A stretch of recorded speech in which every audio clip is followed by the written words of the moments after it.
যে কোনো কারণে পদত্যাগ করতে চান সেই অপশন তো ওনারা আছে। আল্লাহ হাফেজ, বাংলাদেশ জিন্দাবাদ। দেশের রাজনৈতিক অঙ্গনে নতুন করে আলোচনার জন্ম দিয়েছে রাষ্ট্রপতির পদত্যাগের গুঞ্জন। যদিও এখনও আনুষ্ঠানিকভাবে কোনো ঘোষণা আসেনি, তবে বঙ্গভবনের অভ্যন্তর কিছু প্রস্তুতির খবর এবং সরকারের কয়েকজন দায়িত্বশীল ব্যক্তির বক্তব্য এই আলোচনা আরও জোরালো করেছে। রাষ্ট্রপতির পদত্যাগ হলে সাংবিধানিক প্রক্রিয়ায় কী হবে তা নিয়েও শুরু হয়েছে নানা আলোচনা। একাধিক অসমর্থিত সূত্রের দাবি, রাষ্ট্রপতি খুব শীঘ্রই পদত্যাগ করতে পারেন। সম্ভাব্য সময় হিসেবে শুক্রবারের কথাও শোনা যাচ্ছে।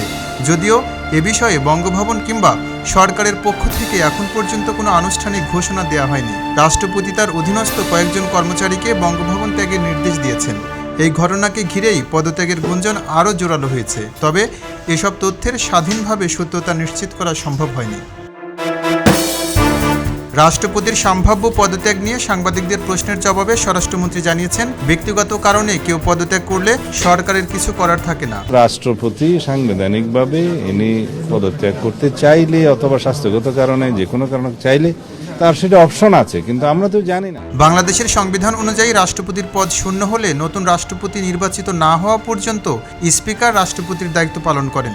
বর্তমান প্রেক্ষাপটে সে অনুযায়ী স্পিকার মেজর অবসরপ্রাপ্ত হাফিজউদ্দিন আহমদ ভারপ্রাপ্ত রাষ্ট্রপতির দায়িত্ব পালন করবেন বলে সংশ্লিষ্ট মহলে আলোচনা চলছে। এরপর সংবিধানে নির্ধারিত প্রক্রিয়া অনুসরণ করে সংসদে নতুন রাষ্ট্রপতি নির্বাচিত হবেন।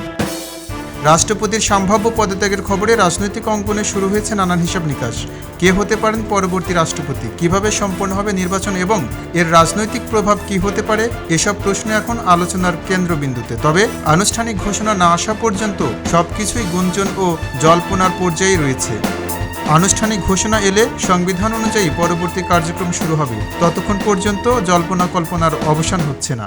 আমি আমার বক্তব্য শেষ করছি। আল্লাহ হাফেজ, বাংলাদেশ জিন্দাবাদ। এম রহমান, খবরের কাগজ ডেস্ক। খবরের কাগজ, নিখাত, নির্ভীক, নিরপেক্ষ।